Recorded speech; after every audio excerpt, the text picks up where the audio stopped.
ഗാന്ധിജിയുടെ വധത്തിൽ ജവഹർലാൽ നെഹ്റുവിന് പങ്കുണ്ട് എന്ന വിവാദ പരാമർശവുമായി കർണാടകയിൽ നിന്നുള്ള BJP MLA ബസനഗൌഡ പാട്ടീൽ യത്നാൽ.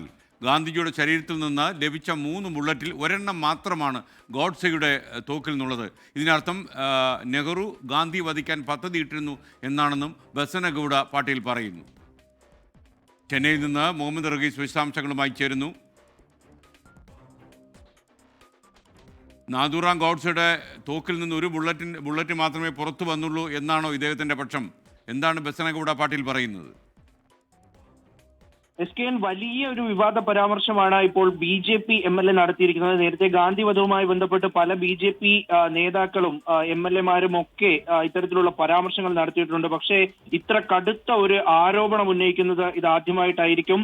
അത് BJP കർണാടക MLA ബസനഗൌഡ പാട്ടീൽ യത്നാലിൽ നിന്നാണ് വന്നിരിക്കുന്നത്. ഗാന്ധിജിയുടെ വധത്തിൽ നെഹ്റുവിന് പങ്കുണ്ട് എന്നുള്ള രീതിയിലാണ് അദ്ദേഹത്തിന്റെ ആരോപണം വന്നിരിക്കുന്നത്. ഗാന്ധിജിയുടെ ശരീരത്തിൽ നിന്നും 3 ബുള്ളറ്റുകൾ കണ്ടെടുത്തിരുന്നു. 3 ബുള്ളറ്റുകൾ കൊണ്ടാണ് ഗാന്ധിജി മരിക്കുന്നത്. എന്നാൽ അതിൽ ഒരെണ്ണം മാത്രമാണ് ഗോഡ്സെയുടെ തോക്കിൽ നിന്നുള്ളത്. മറ്റു 2 ബുള്ളറ്റുകൾ എവിടെ നിന്നു വന്നു എന്ന് അന്വേഷിക്കണം എന്ന് അദ്ദേഹം പറയുന്നുണ്ട്. ഇതിന്റെ തുടർച്ചയായാണ് പറയുന്നത്.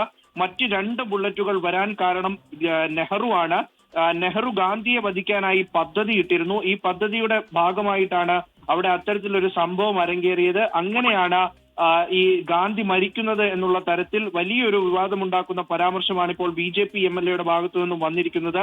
ഈ കർണാടകയിൽ ഗാന്ധിജിയുടെ രക്തസാക്ഷിത്വ ദിനവുമായി ബന്ധപ്പെട്ടുള്ള പരിപാടികളും അത്തരത്തിൽ ഗാന്ധി അനുസ്മരണവും ഒക്കെ നടന്നു വരുമ്പോഴാണ് കോൺഗ്രസിനെതിരെ അതിരൂക്ഷ വിമർശനം ഇദ്ദേഹം ഉന്നയിക്കുന്നത്.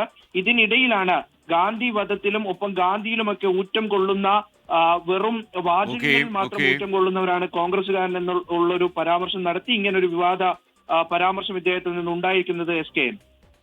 Thank you. എന്തായാലും ഈ വിവാദ പരാമർശം കൂടുതൽ വിവാദങ്ങൾ ഉണ്ടാക്കുമെന്ന കാര്യത്തിൽ സംശയമില്ല. ഒരുപാട് അന്വേഷണങ്ങളൊക്കെ നടന്നായിരുന്നു അന്നത്തെ 48 ഉണ്ടായിരുന്ന ഗാന്ധിജി വധം.